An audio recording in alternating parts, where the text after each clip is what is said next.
So thanks for coming to my talk, the Neurodivergency Superpower.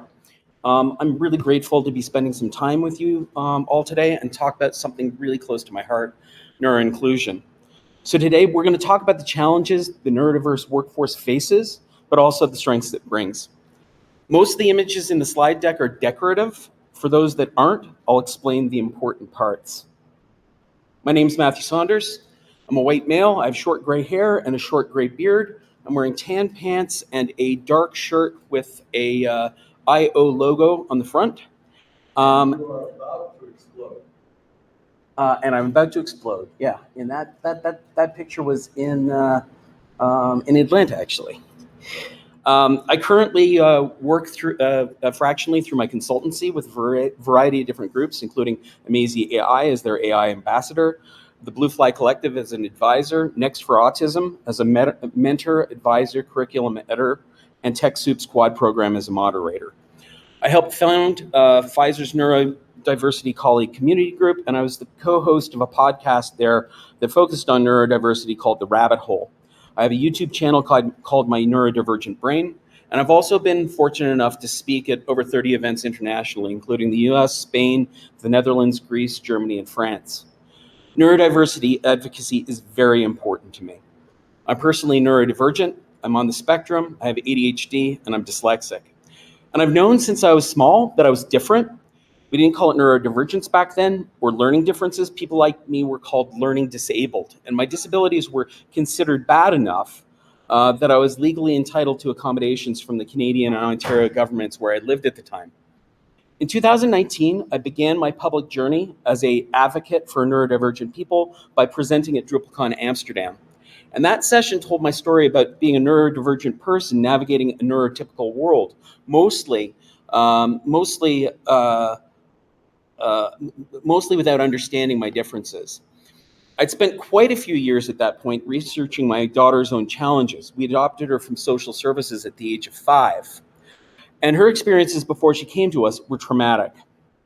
I went to classes and seminars because I needed to understand as much as I could about her neurodivergence so I could be her advocate.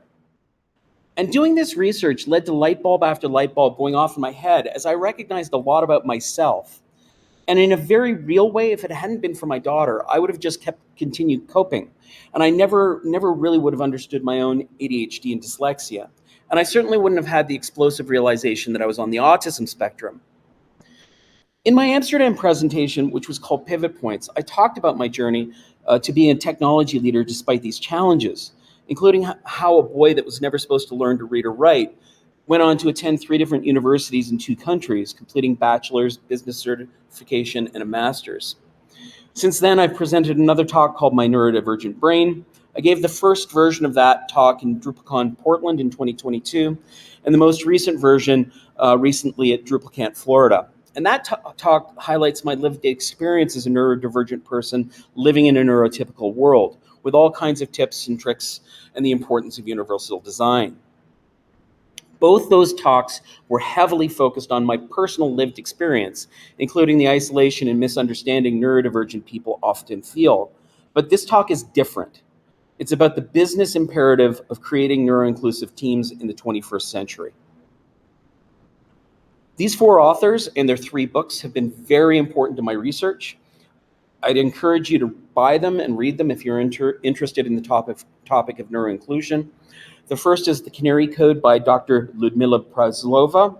The second is The Neurodiversity Edge by Dr. Maureen Dunn. And the third is Neurodiversity Coaching by Dr. Nancy Doyle and Professor Almeth McDowell. So let's start with what is neurodiversity or neurodivergence.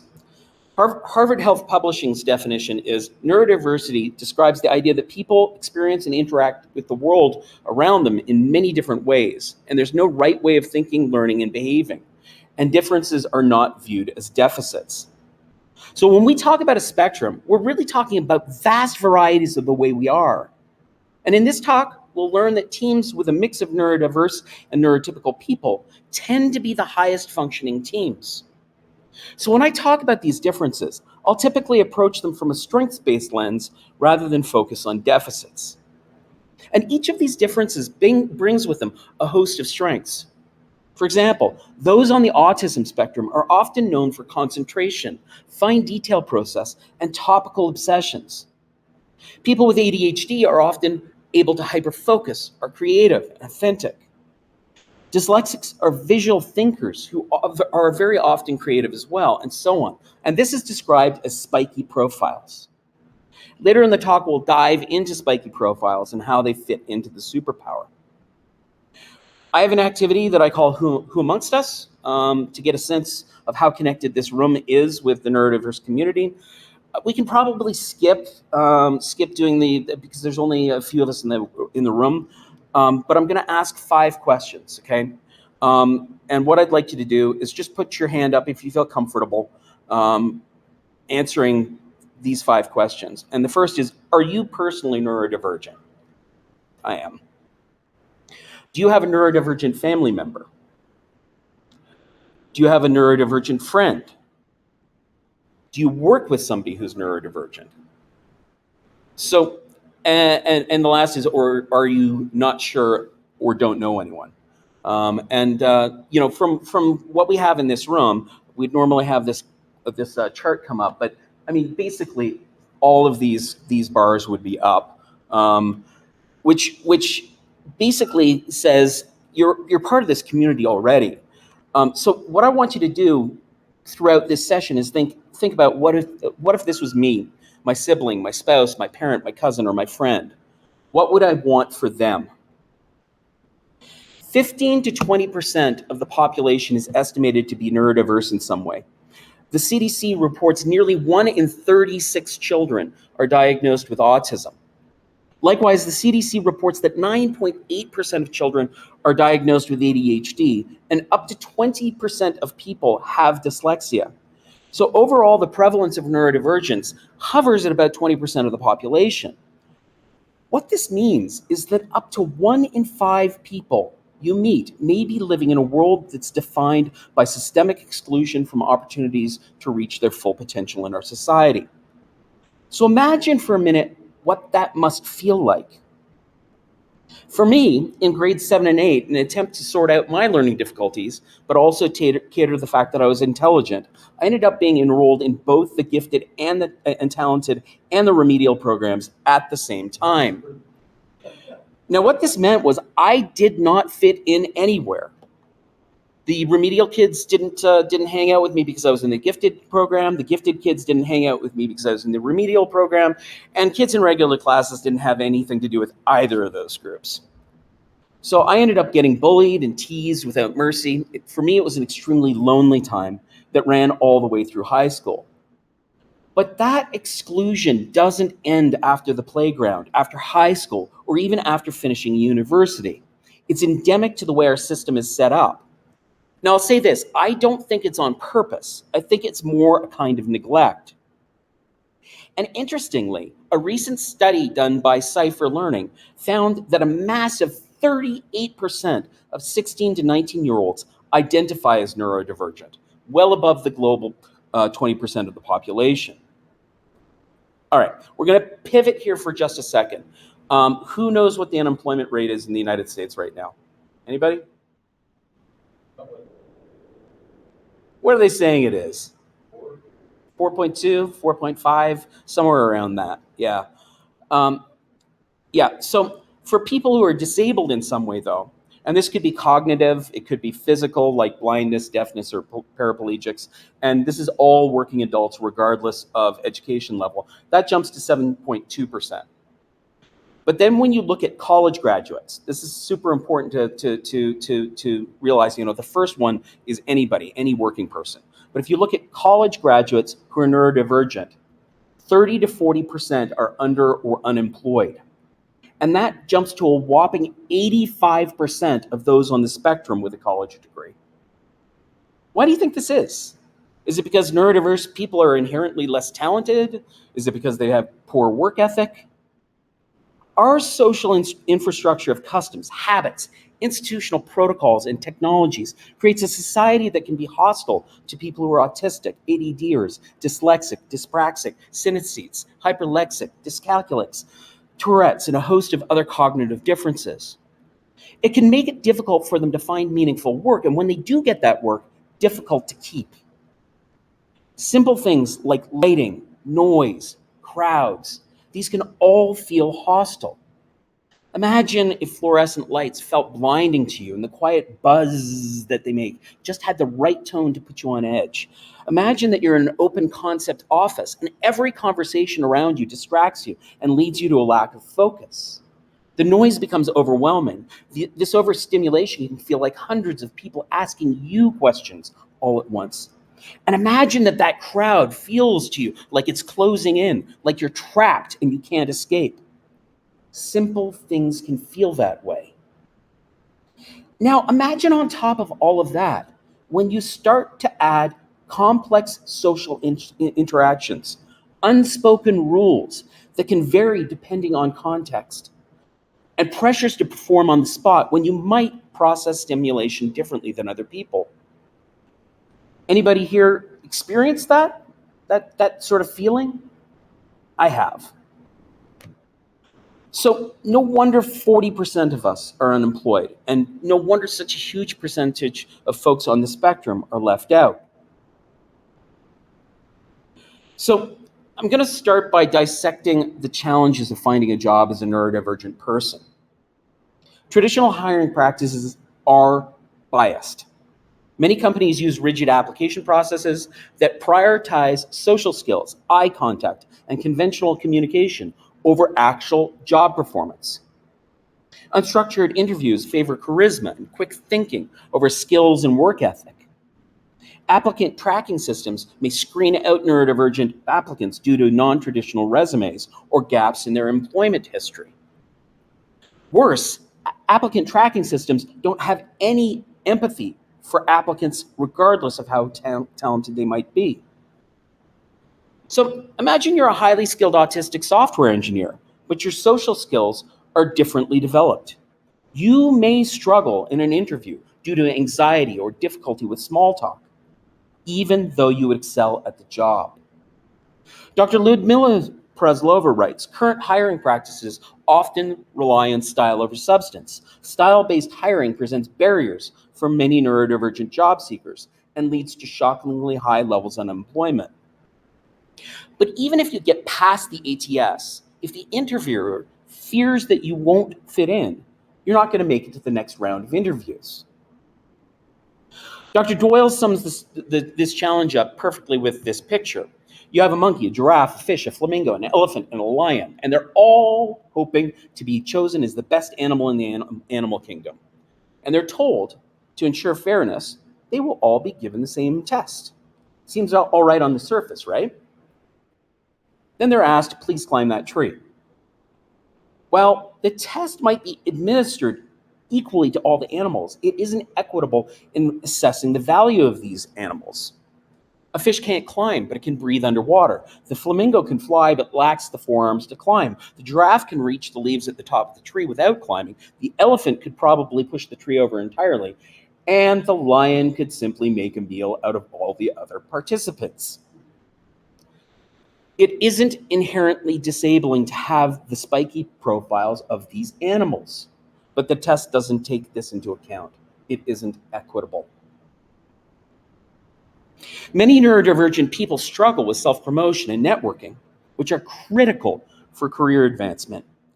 Literal thinking and difficulty with abstract questions can make answering vague or hypothetical interview questions challenging. Dr. Praslova writes, many autistic individuals have high levels of educational attainment and skills and are more than capable of performing the work. However, few excel at making small talk with strangers. However, being hired for most of these jobs requires an interview. Neuronormative small talk expectations in the interview subject autistic applicants to style over substance negative judgments by evaluators quickly and largely outside their awareness that are then justified by the poor fit statement. So imagine you're on the autism spectrum and you do best with concrete and direct communication.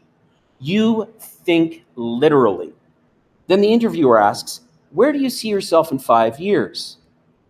Well, the person on the spectrum might immediately think location. Okay, today's Saturday, July 12th, early in the afternoon. In 5 years, it'll be a Friday. I always go swimming on Fridays shortly after lunch. And the answer is, I'll be at the pool.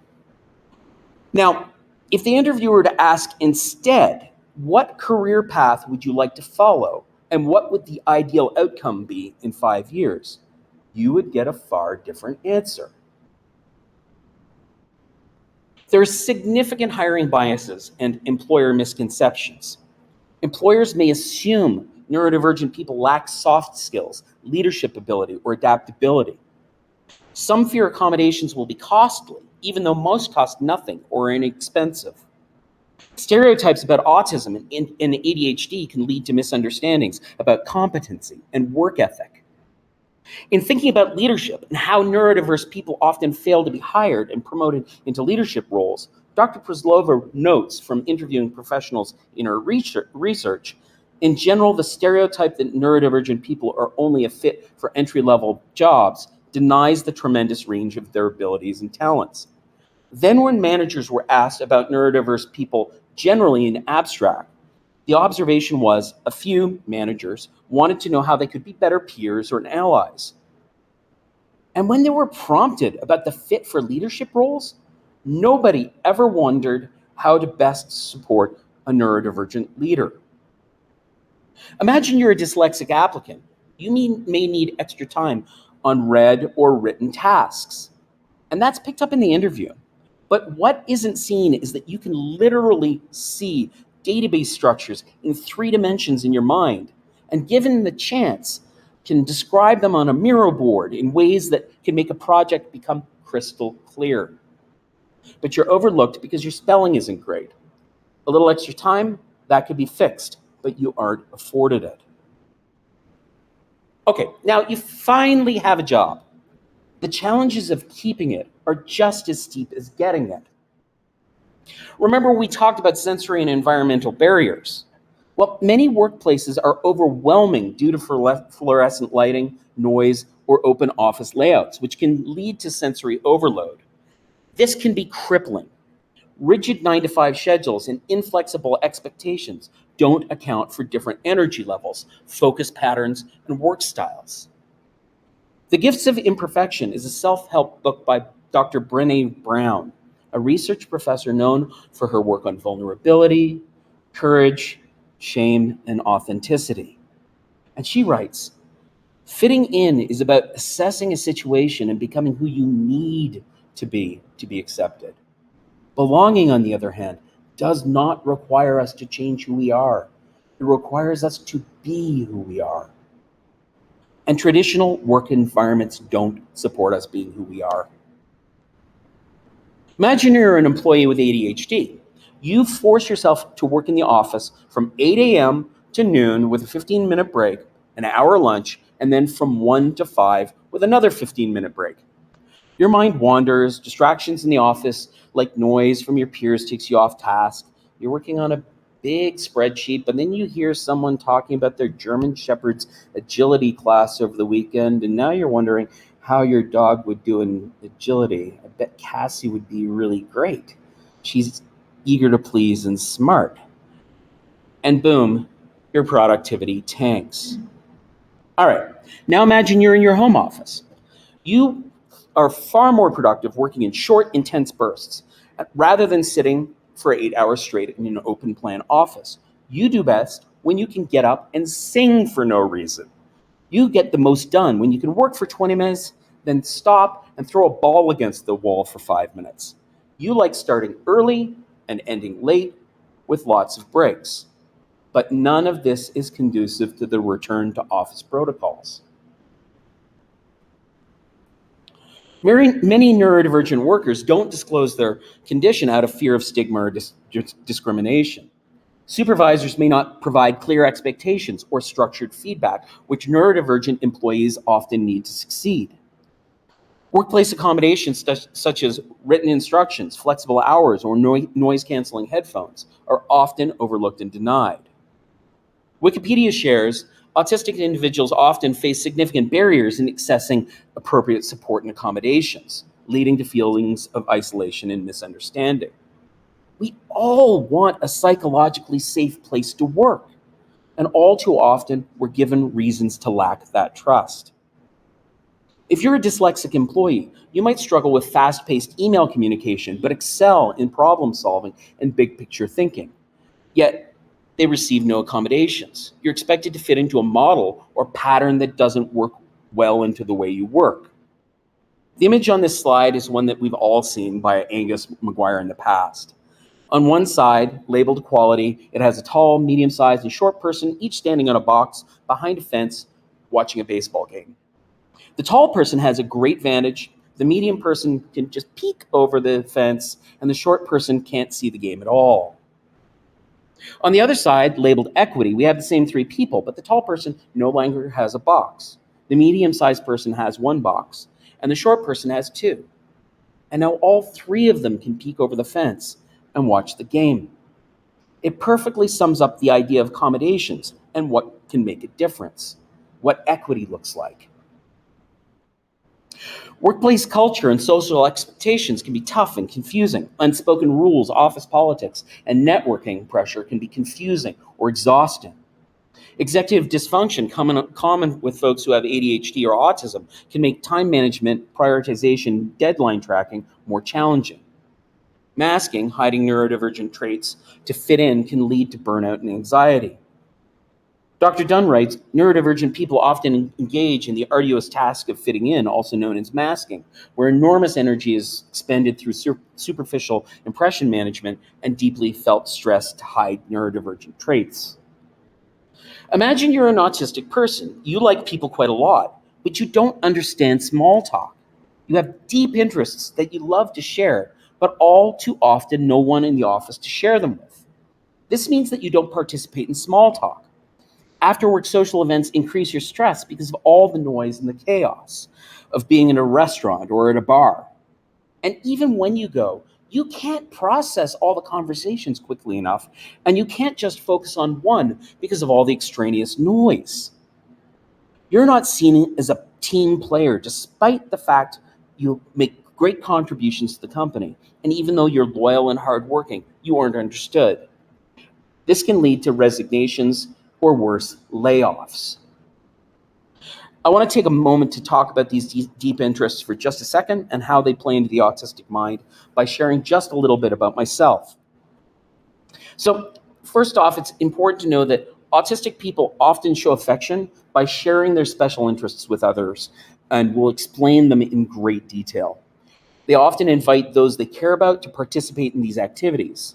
So if you have a friend who's bubbling with excitement and sharing with you something esoteric, it could simply be that they really like you and they want you to feel what they're feeling. For example, I'm a certified master scuba diver.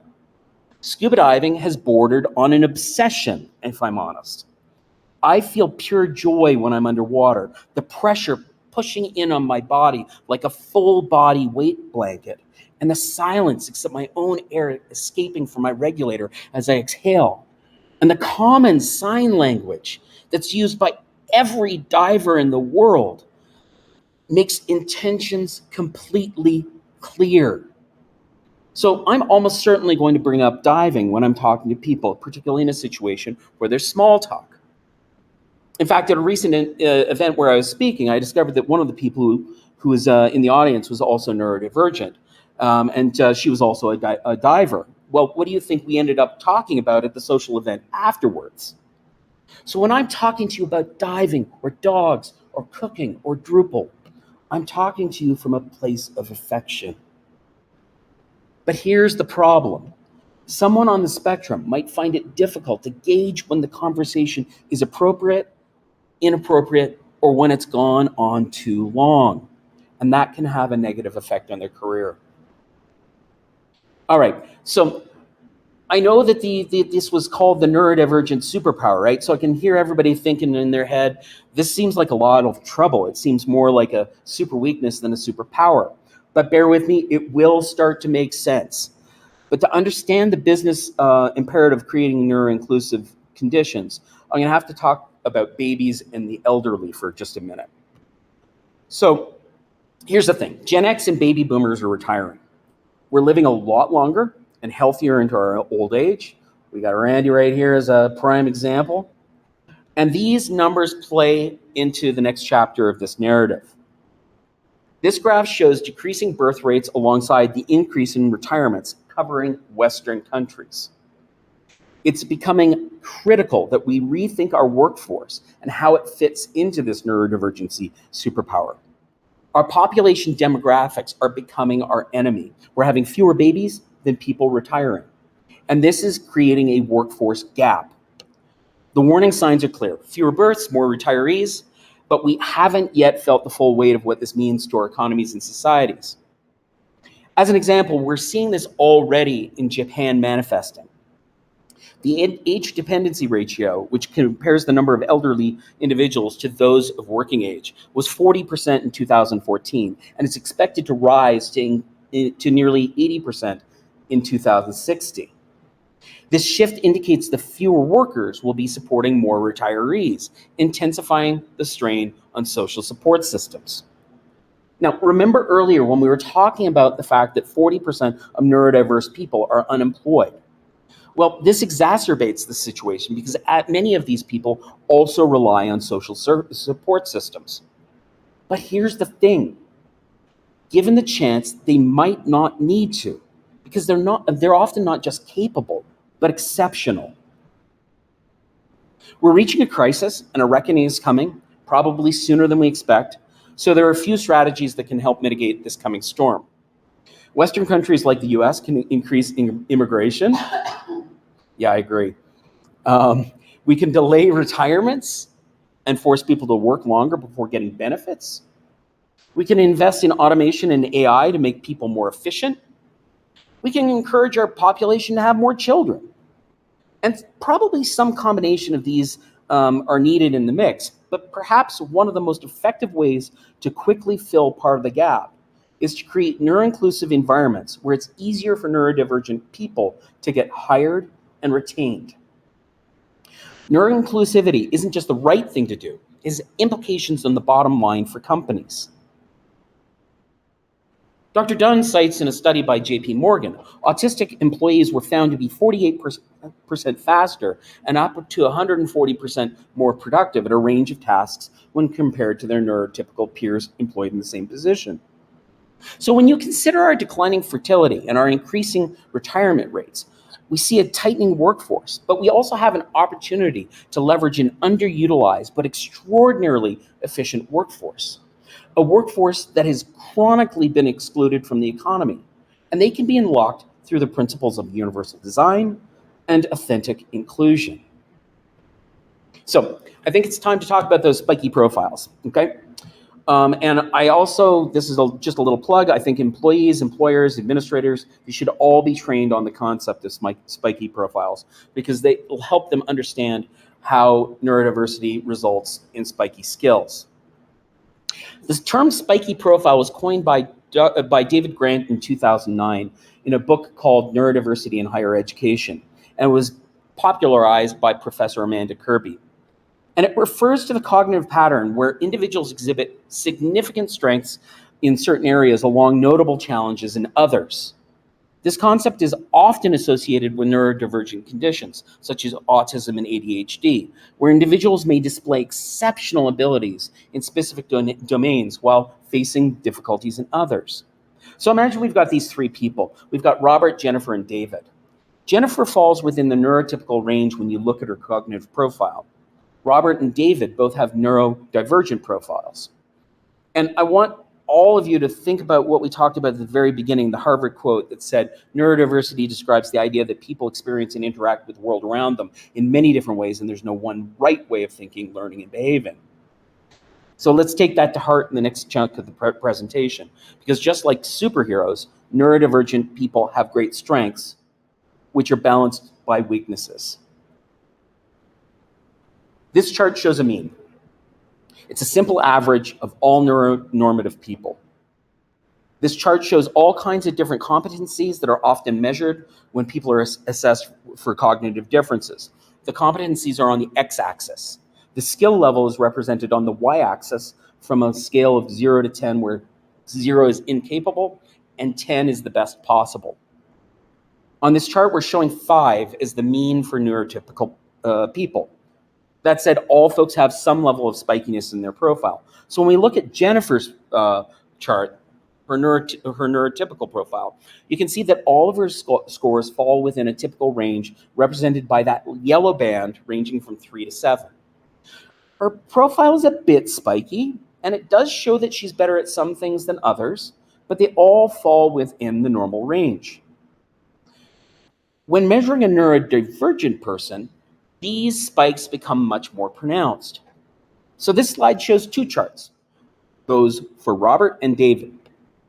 Both Robert and David show more pronounced spiky profiles. Some attributes fall within the neurotypical range, but others outside the normal range, both higher and lower. And this is a very common pattern for neurodivergent people. And this is where we start to get a hint of the superpower. Each of these men might be unsuccessful on their own. Robert is terrible at multitasking and at persuasion and presentation. David cracks quickly under pressure and has difficulty processing requests. But each of them is also excellent at other things like pattern recognition, time management, logic and reason, mathematics, reading comprehension, and creativity. But look what happens if you put Jennifer, David, and Robert into the same team. Something special starts to emerge. Suddenly you have a group of people whose cognitive talents complement one another, and the team has many attributes that fall between 6 and 10. Their weaknesses are blunted by their collective strengths. And if you were only to mix neurotypicals in a team, you'll find that they max out at 6 or 7 for most skills. But there's more to it than just improving a team's overall cognitive profile. Because you see, diverse teams are inherently better. Diversity hedges against groupthink, and that is an economic advantage. Even not taking into account the advantage that neurodivergent spiky profiles bring, just having traditional diversity in your teams improves outcomes. Dr. Dunn explains this with companies with more diverse management teams demonstrate on average 19% higher revenues due to increased innovation and 9% higher margins. So I just mentioned groupthink. How many of you have heard of groupthink? Put up your hands. Yeah, pretty much all of you. Does anybody want to take a quick stab at defining it? No? Nobody wants to? Okay. All right. I will read you, I'm going to start by saying that the whole notion of groupthink was invented by a social psychologist in 1972 named Irving Janis. And his work was seminal, and it analyzed historical fiascos, such as the Bay of Pigs invasion and the escalation of the Vietnam War to illustrate how group cohesion can lead to poor decision-making. Janis's exploration of group dynamics and decision-making has left an enduring mark on multiple fields. His work delved into the complexities of human behavior. And I've read quite a few different descriptions of groupthink. I like Maureen Dunn's definition the best. She writes in her book, The Neurodiversity Edge, that groupthink is a level of homogeneity of thought that crosses some theoretical threshold where individual reasoning becomes subordinate to some emerging consensus within the group, resulting in decision-making outcome that is driven by factors including social dynamics unrelated to an objective and rational evaluation of information relevant to making the most effective decision. So what exactly does that mean? Well, groupthink thrives in environments where there's pressure to agree, dissenting views are discouraged or seen as disloyal, and the group is highly cohesive. Everyone values unity over independent thought. Often a strong leader dominates, and that leader's opinion overshadows others. There's often time pressure. The group rushes to decisions instead of carefully considering options. And there's a fear of conflict, so people self-censor to avoid tension or rejection. In other words, homogeneity becomes the primary concern. Fitting in is the most important factor, and people are rushed into making decisions. This, in fact, is really bad. It can cause the illusion of invulnerability, where the group believes they are too smart or powerful to fail. You can end up with collective rationalization, where warning signs are dismissed instead of critically analyzed. Teams end up stereotyping outsiders, and the group sees critics as being the enemy instead of valuing their input, which leads to self-censorship, where members withhold dissenting opinions to avoid rocking the boat. There can be pressure to conform, and those who challenge the group are pressured to fall into line. And all of this creates the illusion of unity, and silence is mistaken for agreement, reinforcing the belief that everybody agrees. Groupthink can lead to disastrous outcomes, as people lack the courage to dissent and miss details that would have otherwise been seen. Some examples include the Challenger disaster of 1986. NASA engineers ignored warnings about faulty O-rings because of the pressure to launch on schedule, leading to the catastrophic explosion.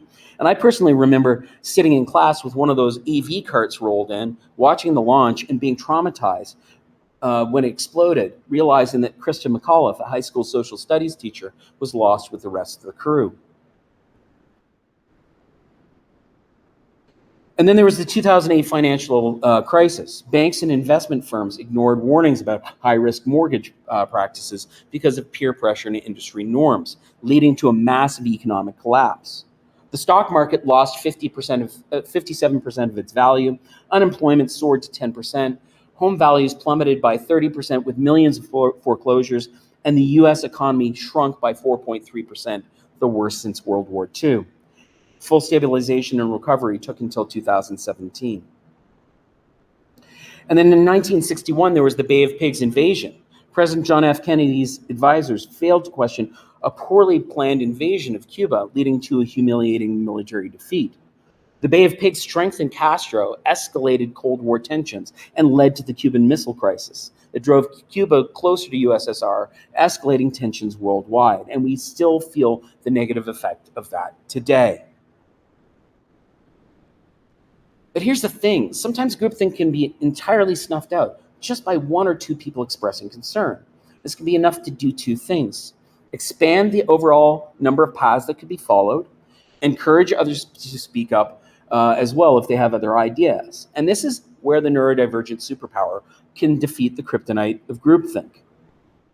Neurodivergent people's spiky cognitive strengths often process information differently than neurotypical people. They perceive details in a different way. They often come to differing conclusions, even with the same data available.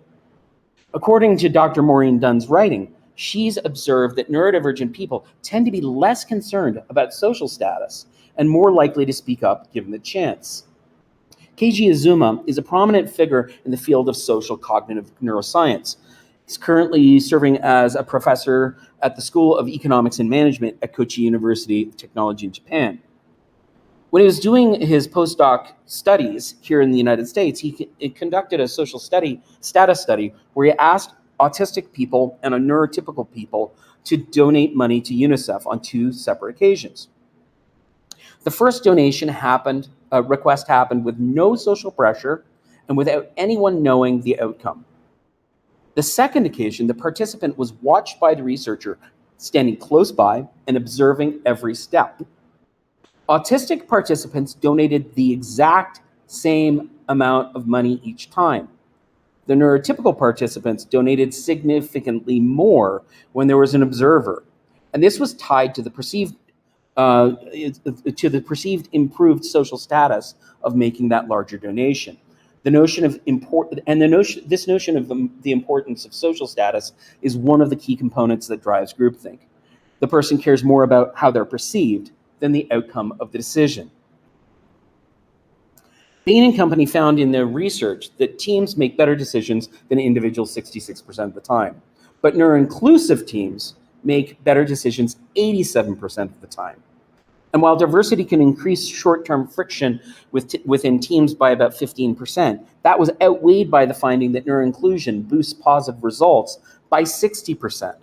And Deloitte found that diversity increases innovation by 20% and reduces risk by 30%. In other words, neuro-inclusive teams make better decisions with better results, including increased innovation, all while reducing risk. Dr. Maureen Dunn writes, different kinds of minds working together create much stronger teams than cognitively homogeneous groups. When all kinds of minds are valued, there's a strong foundation of trust and psychological safety. The potential for innovation is ripe. Neuro-inclusive teams have greater instances of innovative ideas and breakthroughs, and this can add to the bottom line for any organization and increase profits. So let's recap for just a second what we've learned. We've established that we are headed towards a crisis in being able to fill roles with skilled workers due to declines in birth rates and increase in retirements. Back to those babies and grandparents. Neurodivergent people are chronically under and unemployed despite being often being highly educated and extremely capable. And when we move from homogeneous teams to neuro-inclusive teams, we increase the capability of the overall team's cognitive profile. And we also decrease the prevalence of groupthink and increase the prevalence of innovative ideas. And we reduce risk. Well, this is all good, right? Well, not so fast. Who remembers what the barriers are from that we talked about at the beginning of the talk? Why it's hard to get employed and why it's hard to stay employed. Anybody want to just throw out one of them? Yeah, and there are other things that are as simple as like these lights, right? Which are terrible. Like they're just absolutely awful. So where does this leave us, right? How do we create work environments that attract and retain neurodivergent workers? Well, the really good news here is that the things that we can do for people on the spectrum, those with ADHD, with dyslexia, the things that we do for them help everyone, neurotypical and neurodivergent alike, because they're the foundations of universal design. Universal design is a concept that involves designing products and environments to be as usable by as many people as possible, regardless of age, size, ability, or disability. The goal is to maximize usability without the need for specialized design or adaptation. Universal design can be applied to many things, including buildings, services, tools, learning strategies, and physical spaces. It focuses on equity in design. So how could that manifest for those trying to create a neuro-inclusive environment that has psychological safety built in? Well, we first need to understand what psychological safety means. Team members need to feel safe to take risks, ask questions, and express their thoughts without fear of ridicule or punishment. For neuro-inclusive teams, this is even more critical because many neurodivergent individuals have experienced past exclusion, misunderstandings, or negative workplace interactions. By fostering psychological safety, companies unlock creativity, innovation, and productivity while making sure every team member thrives. So there are 6 categories that your organization can do pretty quickly. The first is foster a culture of respect and understanding. Educate the team on neurodiversity by providing neurodiversity training so colleagues can understand cognitive differences, and set the expectation of inclusion. Make it clear that all thinking styles are valued, and lead with empathy. Encourage managers and team leads to listen and seek to understand. If you're a leader in a neuro-inclusive team, make it clear that on this team, we recognize that everyone processes information differently, and let's make sure that everybody's voice is heard.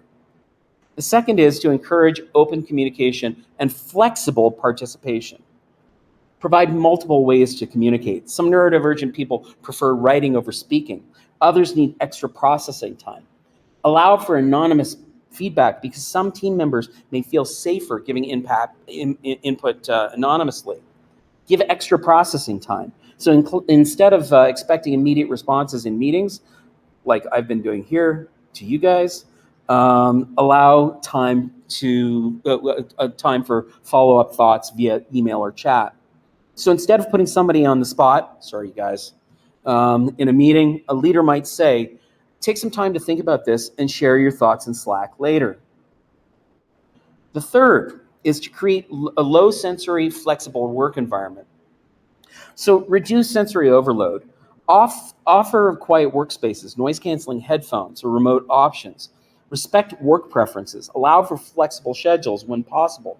For example, those with ADHD might work better at certain times. Offer alternative meeting formats. Some neurodivergent people struggle with back-to-back video calls, so you can provide the option of asynchronous updates instead. Help your company create a neuro-inclusive workspace by offering adjustable lighting and sensory-friendly breakout areas. Sensory rooms are good for everyone. Number 4, embrace strengths-based collaboration. So focus on what people do well. Assign tasks based on individual strengths rather than forcing everyone into the same workflow. Allow for different thinking and working styles. Some thrive on detailed structures, while others excel with big picture problem solving. Encourage mentorship and buddy systems. Pair neurodivergent employees with others. And don't force ADHD employees into rigid processes. A neuro-inclusive manager allows for creative problem solving and different ways of approaching tasks. Number 5, model psychological safety as a leader. Normalize mistakes. Make it clear that making mistakes is part of learning. Encourage questions, making it clear that there are no bad ones. Reinforce inclusive behaviors. So call out positive team interactions when someone makes an effort to be inclusive. A neuro-inclusive leader will openly say, I didn't consider that perspective. Thank you for bringing it up, to encourage all viewpoints. And number 6, provide reasonable accommodations without stigma. Make it easy for employees to request accommodations without fear, whether they're neurotypical or neurodivergent. Encourage neurodivergent leadership. Promote or hire neurodivergent employees into decision-making roles. And include neurodiversity in DEI strategies. Treat neuroinclusion as a core part of diversity efforts, not as an afterthought. The most successful organizations ensure that neurodivergent employees are included in hiring panels and leadership discussions. Putting together a new way of working that considers neuroinclusivity as a core value won't happen overnight. There are companies that have started doing this hard work, but there's a long way to go. The companies that are the first movers will be the ones that thrive in the future. And this takes a top-down approach where companies choose to recruit neurodiverse leaders in the C-suite and into school leadership. This acts as a flag to potential employees that their differences will be valued rather than marginalized. Everything in a company, from hiring practices to promotions to retention to leadership to environment, needs to reflect inclusivity for this change to become part of the culture, but it's worth it. So let me leave you with the following.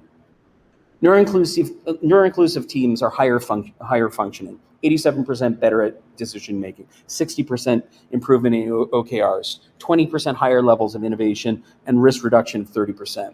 They reduce the prevalence of groupthink, and they can help fill the need that we have for skilled workforce amid the decrease in birth rates and increase in retirements. Neurodivergent employees who feel psychological safety in their workplaces are fiercely loyal to those companies and have a lower rate of leaving. And neuro-inclusive environments that promote psychological safety are simply better working environments for everyone because they employ the concepts of universal design. So while on the surface, it may seem that creating neuro-inclusive work environments and processes is altruistic, the truth is that all of these factor into better outcomes for organizations. They can reduce costs, increase productivity, reduce risk, and employ an excluded and underutilized cross-section of the workforce simply by recognizing that neurodivergency isn't a liability and neuro-inclusive practices unlock all that potential. And I have a YouTube series called My Neurodivergent Brain if you're interested in exploring more. And thanks for listening. I think we're out of time, but I don't think anybody's is gonna break into the room because I think we're going into lunch now. So if you've got any questions, I'm happy to answer questions. So this is fundamentally heretical U.S. environment. And so you must feel psychologically threatened by cutting it. So how do people who want to take it seriously and survive with it being considered heretical go forward? Yeah, so it's hard. But as an example, when I did a version of this talk for the University of Denver a couple of months ago, I specifically asked, do you want me to pull the DAI stuff out? And they told me no. And the reason that they didn't want me to pull it out was because they didn't have a voice. But bringing somebody in from the outside would give them a voice. Because I was coming in from the outside, right? So there are ways that companies can do that kind of thing.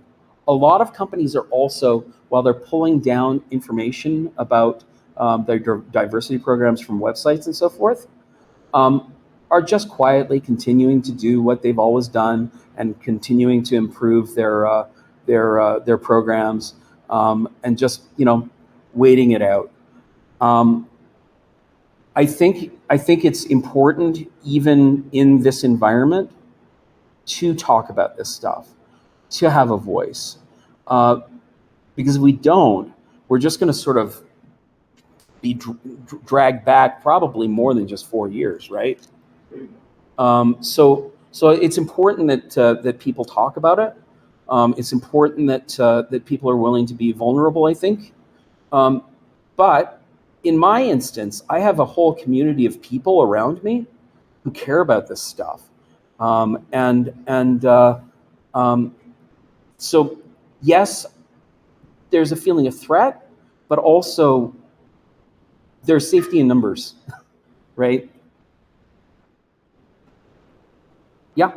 Have you looked at these points aligned already with from to themselves? Yeah. So the question, because it didn't come up on the closed captioning, the question was, have I looked into how this works with methodologies like Scrum, where developers choose their own tasks? Not specifically, but Agile Scrum is actually one of the best ways for neurodivergent people to work, and part of the reason is just that they're choosing their own tasks. And it means that people can play to their own strengths. And if you've got a well-balanced team, you're naturally going to have these activities, these work pieces picked up in an organic, healthy way. I've seen although in the past where Scrum teams aren't well balanced, and it kind of gets a little bit messy because you end up in a situation where some tasks nobody wants to take, and somebody has to become the bad guy and force people to take those tasks. But as a methodology, it's kind of awesome, actually. Yeah, I think a lot of developers, and we have different who does a lot of Yeah. and shields developers from it is excellent. Yeah. So the comment was, I'm on a team of 6 folks. 5 of them are neurodivergent. The manager isn't, and the manager shields the team from all of the distractions that they might not otherwise be shielded from, and it's excellent. Does your team talk about things using these terms, or We have a weekly 1-hour time slot. Every week we go over the 1 hour break for lunch, so we can do that. But we have a weekly time slot where no manager and no client is invited to the call. It's just us devs talking about any grievances we might have. It is specifically stated as a sanity and safe place meeting for developers, and we can openly say, hey, this was triggering to me this week, and then accommodate each other next week. That's really good. That's really, really good. Any other comments, questions? All right. Well, thank you again for coming and listening to me babble on today. I appreciate it.